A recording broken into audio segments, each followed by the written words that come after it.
आप सभी को शुभ प्रभात। इस वीडियो में हम लोग वाक्य पाठ के शेष भाग को जानेंगे।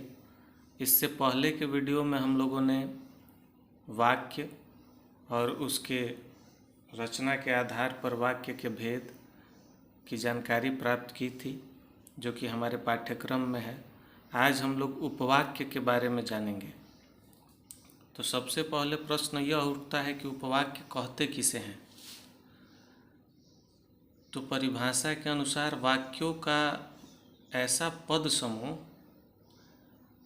या शब्द समूह या भाग जिसका अपना स्वतंत्र अर्थ हो और जिसमें उद्देश्य और विधेय दोनों हो, उपवाक्य कहलाता है। उसकी यही परिभाषा है कि वाक्यों में ऐसा पद समूह या भाग रहेगा जिसका अपना स्वतंत्र अर्थ होगा और उसमें उद्देश्य और विधेय भी होगा, यानी कि कर्ता होगा और कर्ता का विस्तार होगा और विधेय भी होगा। कर्ता मैंने बताया है, जिसके बारे में कुछ बताया जाता है वह उद्देश्य होता है, और उद्देश्य के बारे में जो कुछ बताया जाता है वो विधेय होता है। तो ये दोनों चीज़ें रहेंगी। अब आइए हम जानते हैं उपवाक्य कितने प्रकार के होते हैं। तो उपवाक्य दो प्रकार के होते हैं। पहला प्रधान उपवाक्य और दूसरा आश्रित उपवाक्य, यानी कि किसी भी वाक्य में एक प्रधान उपवाक्य होता है और एक आश्रित उपवाक्य होता है।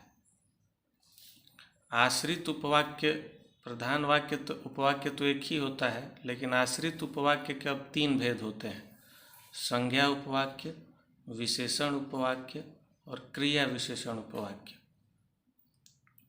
तो सबसे पहले हम संज्ञा उपवाक्य के बारे में जानेंगे। परिभाषा के अनुसार जो उपवाक्य प्रधान वाक्य की किसी संज्ञा, सर्वनाम या संज्ञा पदबंध के बदले में प्रयुक्त होता हो, उसे संज्ञा उपवाक्य कहते हैं।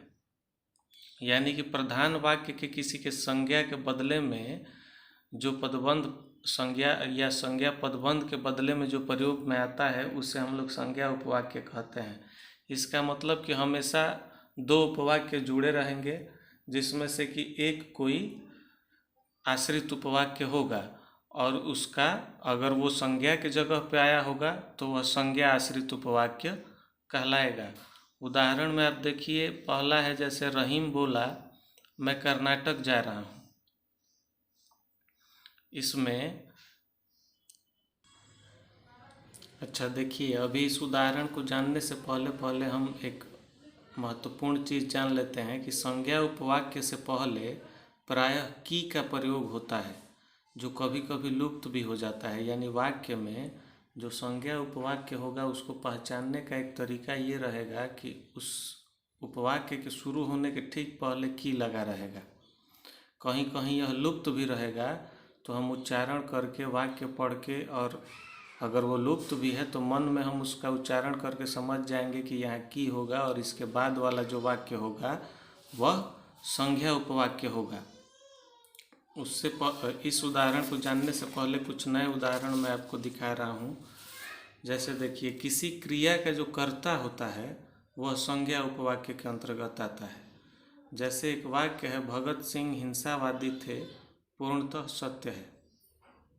क्रिया का कर्ता जो है भगत सिंह है, तो इधर का जो हिस्सा हुआ भगत सिंह हिंसावादी थे, यह संज्ञा उपवाक्य है जो पूर्णतः सत्य है,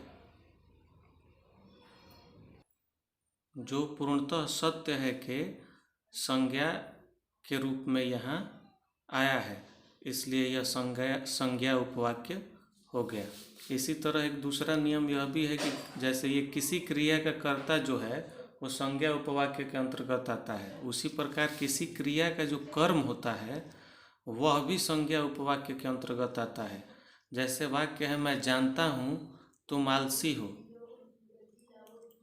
यहाँ आलसी होने का क्रम है, कर्म है। यह मैं जानता हूँ प्रधान वाक्य के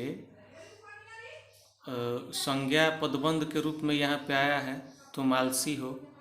और क्रिया का कर्म मैंने जैसे बताया कि किसी भी क्रिया का कर्म जो होता है तो हमने ये देखा कि मैं जानता हूँ प्रधान वाक्य के संज्ञा पदबंध के रूप में तुम आलसी हो, उपवाक्य इसमें है तो यह संज्ञा उपवाक्य हो गया। एक दूसरी चीज़ ये भी है कि हमने पढ़ा था कि संज्ञा उपवाक्य के पहले की लगेगा, कहीं कहीं वह लुप्त भी होगा, तो वहाँ यहाँ भी वो नियम लगता है। मैं जानता हूँ कि तुम आलसी हो, की यहाँ लुप्त है, तो की के बाद वाला जो भाग है ट्रिक के अनुसार वह संज्ञा उपवाक्य है। अब तीसरा कंडीशन है किसी संज्ञा सर्वनाम का समान कारक, यानी किसी एक ही कथन का एक ही समान कारक। जैसे यह कथन की धीर भी आपत्ति में धर्म से विचलित हो जाते हैं, विश्वसनीय नहीं है। यह कथन की धीर भी आपत्ति में धर्म से विचलित हो जाते हैं, विश्वसनीय नहीं है। तो यहाँ पर यह कथन की के बाद ये वाक्य आया है, धीर भी आपत्ति में धर्म से विचलित हो जाते हैं, लेकिन यह वाक्य यहाँ खत्म हो गया है अर्ध विराम के बाद विश्वसनीय नहीं है। यानी कि यह कथन और विश्वसनीय नहीं है दोनों के लिए एक ही कारक का इस्तेमाल किया गया है, धीर भी आपत्ति में धर्म से विचलित नहीं होते। तो यहाँ जो प्रधान वाक्य है वह हो जाएगा कि यह कथन विश्वसनीय नहीं है कि धीर भी आपत्ति में धर्म से विचलित हो जाते हैं। की के बाद वाला जो वाक्य है वह संज्ञा उपवाक्य हो जाएगा। अब आइए हम लोग इस उदाहरण के माध्यम से समझते हैं जो यहाँ पे हम लोगों का था। रहीम बोला मैं कर्नाटक जा रहा हूँ। यहाँ पे मैं कर्नाटक जा रहा हूँ उपवाक्य जो है रहीम बोला कर्ता के कर्म के रूप में दिखाया गया है, और यहाँ की लुप्त भी है। रहीम बोला कि मैं कर्नाटक जा रहा हूँ, तो रहीम बोला यहाँ मुख्य वाक्य हो गया या प्रधान वाक्य, और मैं कर्नाटक जा रहा हूँ यह आश्रित संज्ञा उपवाक्य हो गया। दूसरा उदाहरण, जान पड़ता है माता जी कुछ अस्वस्थ हैं। यहाँ भी की यहाँ लुप्त है, जान पड़ता है कि माता जी कुछ अस्वस्थ हैं। की के बाद वाला ये जो चीज़ है माता जी कुछ अस्वस्थ हैं, यह संज्ञा आश्रित उपवाक्य हो गया, और जान पड़ता है यह प्रधान वाक्य हो गया। ठीक इसी प्रकार से अन्य उदाहरण भी है। हमसे न पूछिए कि यह कौन है, तो यहाँ पर यह कौन है हो जाएगा संज्ञा आश्रित उपवाक्य। तुम नहीं आओगे मैं जानता था, तो यहाँ देखिए मैं जानता था पे ये आश्रित है तुम नहीं आओगे। अगर हम वाक्य को सीधा करें तो मैं जानता था कि तुम नहीं आओगे, यानी कि मैं जानता था प्रधान वाक्य हो जाएगा और तुम नहीं आओगे।